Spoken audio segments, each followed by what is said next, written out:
Om Namo Venkatesaya. Welcome to my YouTube channel. ఈనాటి కార్యక్రమంలో ఈ 2025 మే నెలలో మేషరాశి వారి యొక్క గోచార మాస ఫలితాలు ఏ రకంగా ఉన్నాయో తెలియజేసుకుందాం.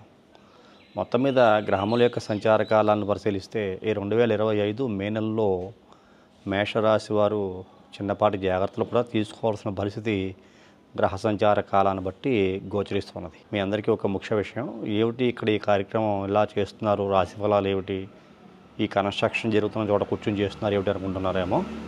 ఇది నేను నూతనంగా నిర్మించుకునేటువంటి గృహం అన్నమాట. కొద్దిగా ఆఫీస్కి వెళ్ళి కార్యక్రమాలు చేసి టెలికాస్ట్ చేయడానికి సమయం సరిపోక ఇక్కడ ఇలాగా పైన వర్కర్స్ పనిచేస్తుంటే కొద్దిగా సమయం దొరికితే నేను ఈ కెమెరాలో అంటే డీజే వాస్మో పాకెట్ 3 తీసుకున్నాను. ఆ విషయం మీ అందరికీ తెలిసే ఉంటుంది. నేను దాంట్లో షూట్ చేస్తాను అన్నమాట ప్రస్తుతం. అది ఈ ప్రోగ్రామ్స్ అవేను కాబట్టి కొద్దిగా సమయం దొరికిన వెంటనే ఈ ప్రోగ్రామ్ని షూట్ చేసి రాశి ఫలితాలు మీకు టెలికాస్ట్ చేస్తున్నాను. అన్యదా భావించవద్దు. కార్యక్రమాన్ని అందరూ కూడా ఆదరిస్తారని మరీ కోరుకుంటున్నాను. ఇక కార్యక్రమంలోకి వెళ్తే ఈ మే నెలలో మేషరాశి వారు జాగ్రత్తలు అయితే పాటించాలి. ఎందువల్ల అంటే అలాంటి గ్రహములకు సంచారకాలమే గోచరిస్తున్నది. మే 31వ తారీఖున శుక్రుడు అంటే మేషరాశిలోకి మే 31న ప్రవేశిస్తాడు. అది బాగా గుర్తుంచుకోవాలి. 6వ తారీఖున మేషరాశిలోకి బుధుడు ప్రవేశిస్తున్నాడు. మే 6వ తారీఖు. మే 14వ తారీఖున రవి మేషరాశిని వదిలి వృషభరాశిలోకి ప్రవేశిస్తున్నాడు. మే 18 తారీఖున కుంభరాశిలోకి రాహువు, సింహరాశిలోకి కేతు యొక్క ప్రవేశం జరుగుతోంది. 23వ తారీఖున మే 23వ తారీఖున బుధుడు వృషభ రాశిలోకి ప్రవేశిస్తూ ఉన్నాడు. ఇందాక చెప్పినట్లుగా మే 31వ తారీఖున శుక్రుడు మేషరాశిలోకి ప్రవేశిస్తున్నాడు. అంటే ఇక్కడ అర్థం చేసుకోవాల్సింది బుధుడు మేషరాశిలోను, అలాగే శుక్రుడు కూడా నెలాఖరున మేషరాశిలోకి. ఇలాంటి గ్రహాల యొక్క సంచారకాలు నడుస్తూ ఉంటే మరి మేషరాశి వారికి ఎలాంటి మాస ఫలితాలు ఉండబోతున్నాయని చూస్తే కొంచెం ప్రతికూల ప్రభావాలు మీరు చేసుకునే ప్రతి పనిలోనూ ఉండబోతున్నాయని గ్రహించాలి. ఇక్కడ ఏదో వ్యతిరేకమైన అంశాలు చెప్తున్నాం కదా అని జీవితం తలకిందులైపోవడం, అనుకూల అంశాలు చెప్తున్నాం కదా అని ఏదో ఉజ్వలమైన భవిష్యత్తు వచ్చేయడం ఏం జరగదు. ఇది బాగా గుర్తుంచుకోవాలి. రాశి ఫలాలు ప్రతినిత్యము పాటించేటువంటి వాళ్ళు, రాశి ఫలాలు ప్రతిరోజు చూసేటువంటి వ్యక్తులు. ఎందువల్లంటే జ్యోతిష్ శాస్త్రం అనేటువంటిది ఒక జ్యోతిష్ శాస్త్రమే కాదు, ఖగోళ శాస్త్రం కూడా. మన యొక్క ఖగోళం గురించి కూడా తెలియజేస్తుంది ఈ యొక్క శాస్త్రం. అలాగే మానవుని యొక్క జీవన విధానంలో అనేక రకాల మార్పులు సంభవిస్తూ ఉంటాయి కదా, ఆ మార్పుల గురించి కూడా గోచార మాస ఫలితాల రూపంలో మనం తెలియజేసుకుంటూ ఉంటాం. కొంతమందికి బాగా మ్యాచ్ అవుతాయి, బాగా అన్వయించుకోవచ్చు, రిజల్ట్ బాగా వస్తుంది. కొంతమందికి అది రిజల్ట్ సరిగ్గా రాదు కదా అని అబద్ధం అయిపోదు, వచ్చింది కదా నిజమైపోదు. ఇది గోచార మాస ఫలితాలు. ప్రతి ఒక్కరికి వ్యక్తిగతంగా జాతకం అనేది ఉంటుంది. ఆ వ్యక్తిగత జాతకాన్ని బట్టి ఈ గోచార మాస ఫలితాలని అన్వయించుకొని సరైన ఫలితం తీసుకుంటే మంచి భవిష్యత్తు పొందే అవకాశం కలుగుతుంది. ఇక్కడ 9 గ్రహాల యొక్క ప్రభావాలు మనం చెప్పుకుంటూ ఉంటాం గోచార మాస ఫలితాల్లో.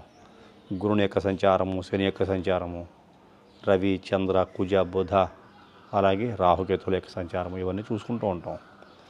ఇలాంటి పరిస్థితుల్లో ఒక్కొక్క రాశికి ఒక్కొక్క స్థానాన్ని ఆ గ్రహాలు ఉన్న స్థితి సూచిస్తూ ఉంటుంది కాబట్టి దాన్ని బట్టి మనం ఫలితాలు చెప్పుకుంటూ ఉంటాం. అందులో మేషరాశి వాళ్ళకి ఈ మే నెలలో కొంచెం వ్యతిరేకమైన ప్రతికూల అంశాలు గోచరిస్తున్నాయి గ్రహముల యొక్క సంచార కాలం వలన అని చెప్పక తప్పట్లేదు. ఆర్థిక నష్టం, పెట్టుబడులు కలిసి రాకపోవచ్చు. షేర్ మార్కెట్ రంగంలో ఉండే వ్యక్తులు ఎవరైతే ఉంటారో వాళ్ళు చాలా జాగ్రత్తగా ఉండాలి. ఆర్థికంగా నష్టపోయాను, నేను తెలిసి పెట్టాను, తెలియక పెట్టాను, చాలా బాగా వస్తుంది అనుకున్న లాభం రాలేదు అని బాధపడాల్సిన అవసరం లేదు. బాధపడద్దు. అలా బాధపడి పెట్టుబడి పెడితే మీదే పొరపాటు. కానీ గ్రహాల యొక్క స్థితిగతులు అనుకూలంగా లేని కారణం చేత ఆర్థికంగా నష్టాలు వచ్చే అవకాశం మే నెలలో ఇక మేషరాశి వారికి ఉండబోతోంది అని చెప్పుకోవచ్చు. అలాగే ఇతరులతోటి ఎలాంటి ఘర్షణలకి దిక్కకూడదు, గొడవలు పెట్టుకోకూడదు, ఎవరితోటైనా గొడవలు దిక్కకూడదు. అది బాగా గుర్తుంచుకోవాలి. మేషరాశి వారు కాదు, ఏ రాశి వారైనా ఎవరితోటి గొడవ దిక్కకూడదు. దానివలన వ్యతిరేకతలే వస్తాయి, అనుకూల అంశాలు ఏమి రావు. కాకపోతే ఘర్షణ వాతావరణం నెలకొనటానికి అనుకూలమైన గ్రహస్థితులు ఈ మేషరాశి వారికి మే నెలలో గోచరిస్తున్నాయి. కారణం చేత జాగ్రత్త పడమని చెప్పడం. కాబట్టి ఈ యొక్క విషయాన్ని సునిశ్చితంగా పరిశీలించండి. ఈ మేషరాశి జాతకులు ప్రతి ఒక్కరూ కూడా ఏ రోజున ఏ సందర్భం ఎలా ఉండబోతుంది, ప్రతికూల అంశాలు ఉండబోతున్నాయి అంటున్నారు. ఇతరులతోటి గొడవలు అయ్యే అవకాశం ఉంటుంది అని చెబుతున్నారు. కాబట్టి ఎలాంటి సందర్భాల్లో గొడవలు అయ్యే అవకాశం ఉంది అని మీరు ముందుగా గ్రహించి ఎలాంటి ఘర్షణ జరగకుండా మీ అంతటి మీరు జాగ్రత్త పడుతూ మీ కుటుంబాన్ని మిమ్మల్ని మీరు పరిరక్షించుకోవాల్సిందిగా నేను మరీ తెలియజేస్తున్నాను. అలాగే కొన్ని సందర్భాల్లో వ్యక్తిగతమైన గౌరవం కోసం పాకులాడుతూ ఉంటారు. నాకు గౌరవం పెరగాలి, నాకు సరైన రెస్పెక్ట్ ఇవ్వట్లేదు ఏమిటి, తగిన గౌరవం ఇవ్వట్లేదు ఏమిటి, నాకు అసలు నేను ఏం పొరపాటు చేశాను, ఏం తప్పు చేశాను నేను అని మీలో మీరు మదన పడిపోతూ ఉంటారు. కాకపోతే ఒక విషయం గుర్తుంచుకోండి మేషరాశి వారు, మీ మాటకైతే విలువ పెరుగుతుంది, ఖచ్చితంగా పెరుగుతుంది.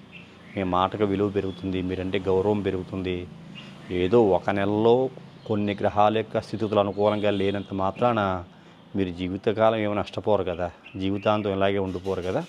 గ్రహాలు మారుతూ ఉంటాయి, సంచార గ్రహాలు అంటారు వీటిని. ఎప్పుడూ ఒక చోట స్థిరంగా ఉండవు, వెనక్కి వెళతాయి, ముందుకు వస్తాయి. అతిచారం అంటాం, వక్రం అంటాం, ఓకేనా. అలాగే స్తబ్దత అంటాం, అంటే ఒక చోట నిశ్చలంగా ఉండిపోతాయి కొన్ని రోజుల పాటు. అట్లాగే సంచార కాలాలు వెనక్కి ముందుకి స్థిరంగా ఉండిపోయేలాగా అనుకున్న టైం ప్రకారం ఉండి ముందుకు వెళ్ళేటువంటి గ్రహస్థితులు ఇవన్నీ ఉంటూ ఉంటాయి. కాబట్టి ఈ యొక్క వ్యతిరేకమైన ఫలితాలు ఒక్కో నెలలో వస్తున్న కారణం చేత కొంచెం జాగ్రత్తలు అయితే పాటించాలని చెప్పిన మేషరాశి వారికి నేను మరీ తెలియజేస్తాను. ఏది ఏమైనా మేషరాశి వారు ఆ యొక్క గ్రహాల యొక్క సంచార కాలంలో మే నెలలో జాగ్రత్తగా ఉండాలి. మేషరాశి వారు ఈ యొక్క మే నెల మాసంలో ఎంత జాగ్రత్తలు తీసుకుంటే అంత మంచిది, ఉత్తమోత్తమ ఫలితాలు పొందే అవకాశం కూడా ఉంటుంది. తొందరపాటుతనం లేకుండా జాగ్రత్తగా ఉంటే అందరికీ అర్థమైంది అనుకుంటున్నాను. దీనికి తోడు మీ వ్యక్తిగత జాతకాన్ని పరిశీలన చేయించుకోండి. మీ పర్సనల్ హారోస్కోప్ అనేటువంటిది చాలా మంచి ఫలితాలు ఇస్తుంది ఎవరికైనా సరే. ఎందుకంటే గోచార మాస ఫలితాలు కొన్ని రాసుల వాళ్ళకి చాలా అద్భుతంగా ఉంటుంది, కొంతమందికి అయితే అద్భుతంగా ఉండదు. మే నెలలో నువ్వు మేషరాశి వారు చూసుకుంటే 15 రోజులు ఒకలాగా 15 రోజులు ఒకలాగా ఉండొచ్చు. ఎందువలంటే 13-14 తారీఖు వరకు పంచమ కోణాధిపతి అయిన రవి మీకు మేషరాశిలో సంచారం చేస్తాడు, ఉచ్చక్షేత్రగతుడే. దానివలన మంచి మిత్రత్వాలు ఏర్పడతాయి, మంచి స్నేహం ఏర్పడుతుంది.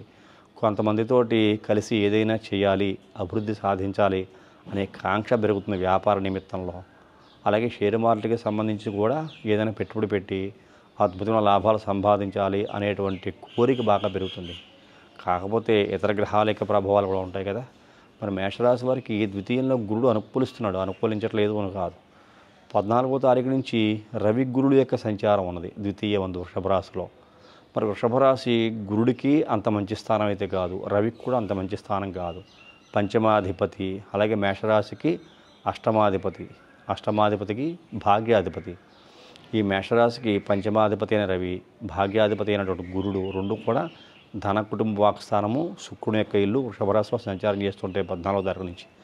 మరి యోగిస్తుందా అంటే ఈ రెండు గ్రహాలకి కూడా అది వైరస్థానంగానే చెప్పుకుంటూ ఉంటాం. శుక్రుని యొక్క ఇల్లు రవికి మంచిది కాదు, శుక్రుని యొక్క ఇల్లు గురుడికి మంచిది కాదు. గురుడికి వ్యతిరేకమైన స్థానాలు, వ్యతిరేకమైనటువంటి అశుభ స్థానాలు ఏమి ఉండవు. గురుడు ఎక్కడ ఉన్నా ఏ స్థానమైనా మంచిగానే ఉంటుంది. కాకపోతే ఆ శుక్రుడికి గురుని యొక్క రాక, తన ఇంట్లోకి రావడం ఇష్టం ఉండదు. కాకపోతే గురుడి ఇంట్లో శుక్రుడు మాత్రం ఉచ్చక్షేత్రగతిలో ఉంటాడు. మీనరాశిలో శుక్రుడికి ఉచ్చక్షేత్రం, అది యోగిస్తూ ఉంటుంది. కాబట్టి ఇలాంటి గ్రహస్థితులు ఉన్న కారణం చేత మేషరాశి వారు జాగ్రత్తలు తీసుకోవాలి. పాపల విషయంలో జాగ్రత్తగా ఉండాలి. అలాగే పిల్లల్ని ప్లాన్ చేసుకుంటే కొంచెం జాగ్రత్తగా ఆలోచించి నిర్ణయం తీసుకోవడం ఉత్తమం. ఉద్యోగస్తుల్లో 13వ తారీఖు వరకు చాలా బాగుంటుంది, మంచి ఉద్యోగాలు వస్తాయి. అలా అనుకున్న పనులన్నీ ముందుకు వెళతాయి. ఆర్థికంగా బాగా బలం పెంచుకునే అవకాశం కూడా కనపడుతుంది ఉద్యోగస్తుల్లో చూసుకుంటే. వ్యవసాయదారులు పంటలు బాగా అందుతాయి చేతికి. కాకపోతే ఈ యొక్క మేషరాశినాథుడైన కుజుడు మీకు కర్కాటక రాశిలో సంచారం చేయడం, తదుపరి సింహరాశిలోకి ప్రయాణించడం. సింహరాశిలోకి కుజుని యొక్క మార్పు జరిగిన తర్వాత ఇంకా అద్భుతమైన ఫలితాలు పొందుతారు మేషరాశి వారు. కాబట్టి ఈ మాసం మిశ్రమ ఫలితాలను ఇస్తోంది చెప్పుకోవాలి, తప్పదు. ఏది ఏమైనా ఎంత బాగా ఉంటుంది అనుకున్న మిశ్రమ ఫలితాలు వచ్చే అవకాశమే గోచరిస్తున్న కారణం చేత జాగ్రత్తలు కూడా పాటించండి. సుబ్రహ్మణ్య అష్టకాలను చదువుకోవడం ఉత్తమం. లేకపోతే లక్ష్మీనరసింహస్వామి యొక్క ఆరాధన మీకు చాలా మేలు కలిగిస్తుంది. లేకపోతే పరమేశ్వరుని యొక్క ఆరాధన కూడా చాలా మేలు కలిగించేటువంటి అంశంగా చెప్పుకోవచ్చు. ఈ యొక్క మేషరాశి వారికి 2025 మే నెల మాస ఫలితాల్లో చూసుకుంటే ఇంకా ఎక్కువ ఫలితాలు కావాలి, ఇంకా ఎక్కువ రిజల్ట్ మేము పొందాలి అనుకుంటే ఖచ్చితంగా మీ పర్సనల్ హారోస్కోప్ అనాలిసిస్ చేయించుకోండి. ఎందువల్లంటే మేషరాశి వారు ఏలినాటి శని ప్రారంభమైంది మీకు. మేషరాశి వారికి మీనంలోకి ఎప్పుడైతే శని ప్రవేశించాడో ఏలినాటి శని ప్రారంభం అయ్యింది. ఈ ఏలినాటి శని ప్రభావం ఖచ్చితంగా ఉంటుంది. పనులు మందకొడిగా సాగుతాయి, ఆలస్యంగా ముందుకెళ్తాయి అనుకున్న టైంలో మీకు. ఎందుకంటే కేంద్రాధిపతి లాభాధిపతి పాపగ్రహమే మేషరాశికి శని. ఈ మేషరాశికి శని పాపగ్రహం అయిన కారణం చేత కేంద్రాధిపత్యము లాభాధిపత్యము వచ్చిన కారణం చేత ఎంతైనా మీరు సంపాదించాల్సిన లాభాలు సంపాదించలేకపోవచ్చు. మీ స్థితిని కోల్పోయేటువంటి పరిస్థితులు కూడా మీరు ఎదుర్కోవచ్చు.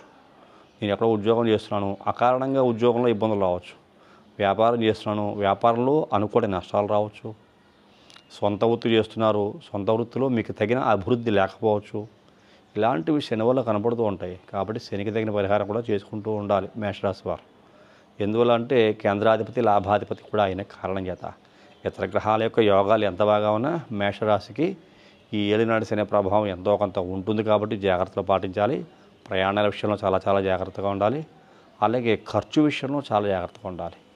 ఏలినాటి శని వ్యయంలో ఉన్న కారణం చేత 12వ స్థానంలో మీనరాశిలో శని సంచారం మేషరాశి వారికి మీ దగ్గర ఉన్న ధనాన్ని చాలా ఎక్కువగా విరివిగా ఖర్చు పెట్టించేస్తూ ఉంటాడు. ఎక్కువగా ఖర్చు పెట్టించేసి రక్తహస్తాలతో నించోబెడతాడు మిమ్మల్ని. అంటే ఖాళీ చేతులతో నించోబెడతాడు.